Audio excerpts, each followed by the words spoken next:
السلام علیکم ورحمۃ اللہ۔ اس کی لمبی چوڑی تفصیل نہیں ہے، صاف صاف حدیث ہے، لا نکاح الا بولی فنکاحہ باطل فنکاحہ باطل فنکاحہ باطل، دو حدیثیں ہیں۔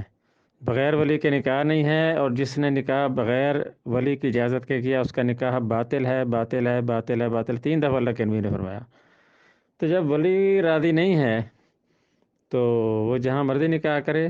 اب پاکستان کا قانون تو شریعت نہیں ہے نا، پاکستان کے قانون میں جائز ہے کورٹ میرج، پاکستان کے کئی قوانین اب شریعت کے خلاف ہیں تو وہ تو قانون شریعت تو نہیں بن سکتا نا، تو اس لیے یہ شرعاً حرام ہے، ناجائز ہے کہ کورٹ میرج کرتا ہے تو بدکاری کر رہا ہے، وہ اس کو فوراً علیحدگی کرا دینی چاہیے شریعت کے مطابق، پھر اس کا نکاح ہو جب ولی راضی ہو جائے، یا ولی بعد میں بھی راضی ہو جائے تو وہ نکاح ویلڈ ہو جائے گا پچھلے والا بھی، لیکن ولی کا راضی ہونا ضروری ہے۔ ولی ہاں کر دے کہ میرا کوئی اعتراض نہیں، مجھے اجازت ہے، اپنی بیٹی کو بہن کو جو بھی ہے وہ اجازت دے دے، تو شریک ہونا اس کا ضروری نہیں، اجازت ضروری ہے، اس کی اجازت ہونی چاہیے۔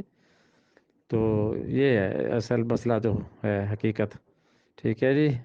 اس پر ایک بڑی اچھی کتاب ہے، دارالسلام سے مل جائے گی، مفرور لڑکیوں کا نکاح، حافظ صلاح الدین یوسف رحمۃ اللہ علیہ نے لکھی تھی، بہت شاندار کتاب ہے۔